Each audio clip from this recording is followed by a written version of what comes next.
Hey, my name's PolishLynx. Welcome to the Water Sabu Prelude. So, in yesterday's episode, we went to Remind Me, as promised. Actually, let's check the extras first. Key visual by name. Oh, that's pretty beautiful. Guest illustration by minute. Okay, that's good looking as well. And locked. Alright. Music room, notes, credits. Alright, maybe later we'll check it out. Water Hyacinth. Let's begin. I'm drumming my fingers on the table, as you can hear. The couple next to me keeps giving me all kinds of ideas, but what do they want from me? I'm nervous. I mean, they've been talking about the weather for at least 50 minutes now, so it's not like I'm distracting them from anything important. If anything, I'm doing them a favor, giving them an object of mutual annoyance. That's a lot easier to bond over than, well, gee, the weather sure is nice lately. Repeat the royal over and over at nauseam. They'll owe me a thank you at the wedding. The server comes back and tops of my drink even though I've only barely touched it. She gives me a weak smile. I laugh nervously. Still waiting. I got here way too early. This is why I'm always late for things. I'm not good at waiting. I'm not a waiter. Well, I'll be back in a little bit if you need anything, she said before she patters off to another table. And I go back to my anxious drumming. The anticipation really is the worst thing. And that's when I hear her voice behind me, delicate and refined, every syllable immaculately measured, a voice like a poem. I hope you haven't been waiting long. I turn around. She's standing there. Her makeup, her hair, her dress are all as flawless as her speech. She could be a doll.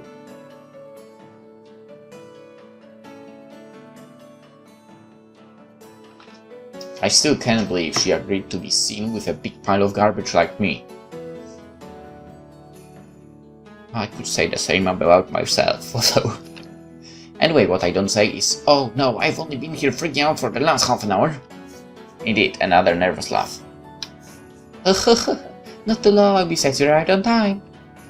I don't even need to look at the clock to confirm that. I'm also glad the server took away the 2 plates of fried flounder rolls I did earlier. Don't judge me, a nervous girl gets hungry. And then I don't know what to say. For a minute, I sit there thinking, oh god, I'm going to end up like the weather couple, aren't I? It takes everything in me to stop myself from saying something insufferable like, lovely weather we're having, but nowhere near as lovely as you.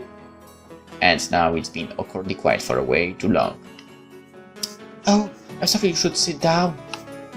I jump out without a second thought and pull out the chair across from me. Mara smiles graciously and sits down before I turn to my seat. I sit down and still can't think of anything to say. I'm so sorry for judging you couple from earlier. Still, not sorry for annoying you for I'm really glad you agreed to come out with me. I'm sure you're really busy being adored and everything. It means a lot that you'd make time for a French jockey like me. I'm sure you've got lots of other girls vying for your attention. Mara purses her lips and looks away for a moment. I use the opportunity to brush some around bits of fried fish from my shirt before she turns back around. You'd be surprised. I don't think I'm very approachable. I laugh a bit and shake my head, but she's not wrong really. I mean, even I'm intimidated by her and usually I'm too dumb to be nervous. Mara, she reaches across the table and with a warm smile puts her hand on mine. Not like you. You've always got such a crowd around you and everyone's always smiling. Maybe you could help me be better at it, being friendly. I'm not sure how the expression on my face reads, but even that, she only pulls her hand away and covers her mouth with it, I imagine. It's not good. Oh, I'm so sorry. We barely know each other and I'm already petitioning to you for favors. That was rude of me. I shouldn't have. I jump out of my seat and the table shakes as I do. but thankfully none of the glasses fall over or anything. A bunch of the other patrons turn to look at me, but honestly, I'm handsome as hell, so really, they should be looking. No, that's totally fine. I was just surprised because I'm a huge mess. I think people only like hanging out with me so much because it makes them look like they have their lives together by comparison. I'm sure the girl who I almost hit with my chair when I kicked it back just now would agree. But if you really think I could help, I'd love to. I sit back down to see Mara smile again. I mean, if I had to make a fool out of myself, at least that makes it worth it. I know how you do it. Do what? She waves her hand to the side, gesturing to the people just fine, turning back around with an aristocratic aloofness that doesn't fit the insecurity of her words.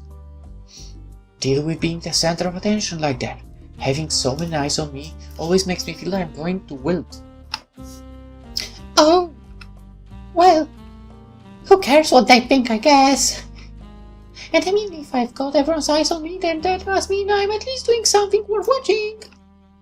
Better to be laughed at than boring. At least that's what my grandma always used to say. Of course, my grandma was a clown. My grandma wasn't a clown, don't worry, it's a joke. She was a clownfish. Okay, she wasn't a clownfish either. Mara just bites her lip and averts her eyes. It makes me wish I had actually ended with the bad clownfish joke. I start to say something probably obnoxious to bring her mind back, but that's when the server reappears at our table. I'm not sure whether to be relieved or annoyed. Are you ladies ready to order? I look at Mara. I definitely haven't given her a chance to look at her menu, but she orders without a second's hesitation. I mean, there's only like 2 restaurants in this town, so she probably just knows what she likes. Then the server turns to me. Yeah, can I get a plate of fried flounders rolls with a spicy squid ink dip? The server narrows her eyes at me knowingly. Listen, if a girl wants to eat 3 plates of fried fish rolls in one sitting, that is her prerogative. Then she let us know she'll be back with the food shortly in her most cheaper voice and pats away again. Anyway, I think you handle being the center of attention just fine. You've got this air of certainty and elegance about you. You could probably burp in the middle of a speech and everyone would think it was perfect savoir-faire. She giggles at that. She seems to get discouraged easily, but it's just as easy for me to bring her back from it, so I don't mind. You're probably right, but I think that says more about them than it does about me. I'm surprised to see her playing along like this, even if it is in her own restrained and polite way, so I decide to take it even further. I don't know, pretty impressive how you've convinced them to hang on your every word, really.